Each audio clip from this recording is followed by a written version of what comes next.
When Paul Walker passed away in that tragic car accident in 2013, the world mourned not only the loss of a Hollywood star, but also the disappearance of someone who seemed larger than life. For millions, he would always be Brian O'Connor, the undercover cop with a love for fast cars, loyalty, and family in the Fast and Furious saga. That sharp smile, that effortless charisma behind the wheel, it felt like Paul wasn't even acting, like he was the character he portrayed.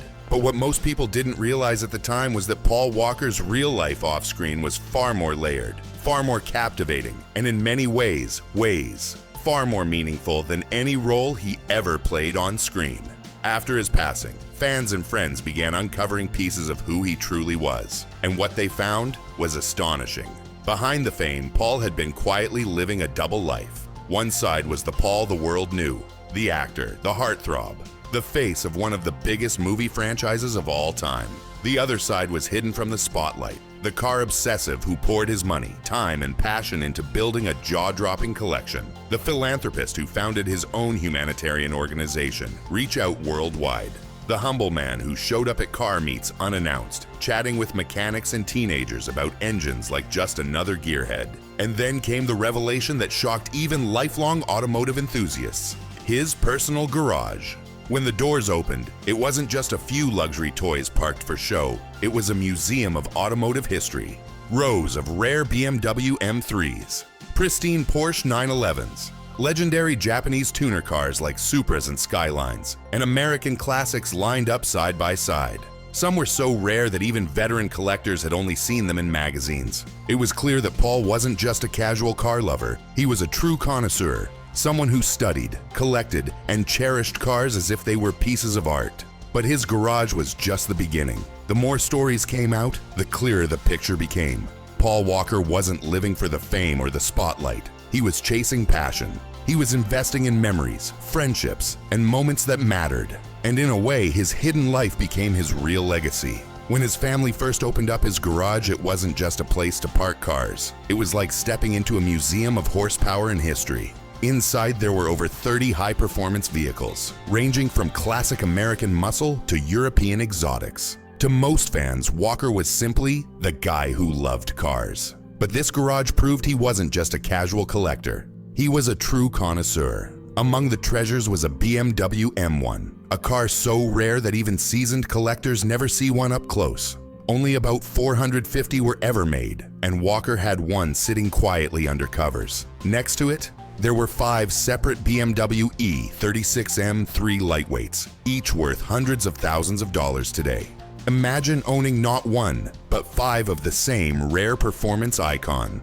Paul did. Then there was his Toyota Supra MK4, the same model that skyrocketed to fame thanks to Fast and Furious. But unlike the movie version, Walker's personal Supra wasn't just for show. It was finely tuned, a beast built for serious speed. What most people don't know is that Paul Walker's garage wasn't just a shrine to exotic supercars or Hollywood famous movie machines. Tucked between the Lamborghinis, Ferraris, and Porsches were cars that spoke to something far more personal. Among them, his greatest obsession, the Nissan Skyline GTR.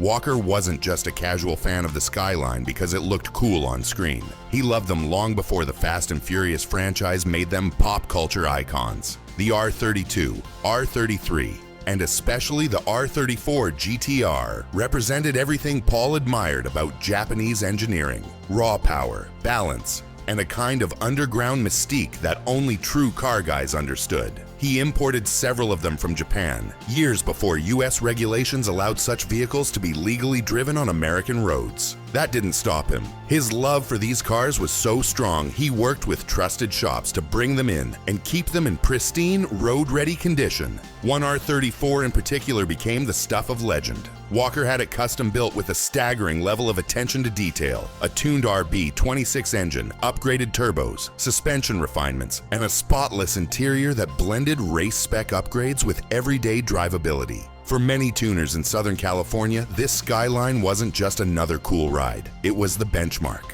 People who worked on it would later say other shops referenced Paul's GTR build as a guide for what a perfect Skyline should be. And the remarkable part? Paul didn't buy these cars to show off. He didn't parade them around as trophies. He drove them. He loved them. He tinkered with them. He talked about them with the same boyish enthusiasm that he showed when discussing waves, fishing, or spending time with his daughter. For him, the Skyline wasn't about status. It was about passion. His garage told that story better than words ever could. Hidden among the glossy poster cars was a private museum of machines that defined his character. Humble, unpretentious, and deeply connected to the culture he loved. The Skylines especially were Paul's way of saying, "I'm not just playing a car guy on screen. This is who I really am." But here's the fun fact. Paul's collection wasn't just about what was cool or expensive. He once said he didn't collect cars for prestige. He collected them because they told stories. That's why, tucked between million-dollar rides, there were also modest pickups and vintage trucks. He loved cars that had character, not just a big price tag. And while the world focused on his garage, there was another side of Paul Walker that people didn't see until after his passing. He wasn't only storing cars, he was quietly giving away wealth. Paul had founded a charity called Reach Out Worldwide, a disaster relief organization that helped victims of earthquakes, hurricanes, and tsunamis. He would often show up in disaster zones without press coverage, working side by side with volunteers. He wasn't just a car guy or an action star. He was a humanitarian. One story that surfaced years later shows just how much Paul Walker cared for people, often quietly, without the cameras, without the spotlight. Back in 2004, Paul was browsing in a jewelry store when he noticed a young couple. They were clearly in love, standing at the counter, their eyes fixed on a diamond engagement ring. But there was hesitation. The price tag was far beyond what they could afford. The salesman tried to help. The couple whispered to each other, but it was obvious they were about to walk away. Paul watched quietly, and then, without introducing himself, without making it about who he was, he pulled the store manager aside. He asked them to put the ring on his tab, to let the couple have it, and to make sure they never knew who had paid. Then, as naturally as if nothing had happened, he walked out of the store. The couple only discovered the truth much later. At the time, they thought it was some kind of mistake or a miracle. But after Paul's passing in 2013, the story resurfaced when the jewelry staff confirmed it had been him all along. And that's the thing about Paul Walker. To the world, he was a movie star, a gearhead, the face of Fast and Furious. But to people who crossed his path in moments like that, he was something much more rare. A man with a quiet generosity, someone who believed kindness didn't need an audience. It wasn't about headlines or praise or applause. For Paul, it was about leaving someone's life better than he found it, even if they never knew why. The garage became a symbol of who Paul really was: passionate, generous, and authentic.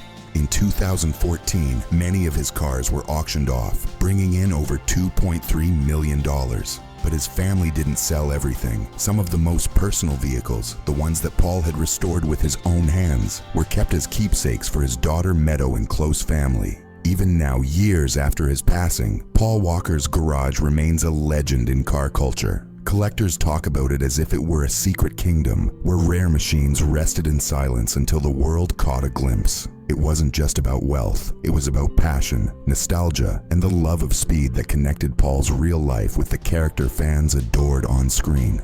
The truth is, what was hidden in Paul Walker's garage wasn't just cars, it was his soul. Every vehicle told a piece of his story, like chapters in a book only he knew how to write.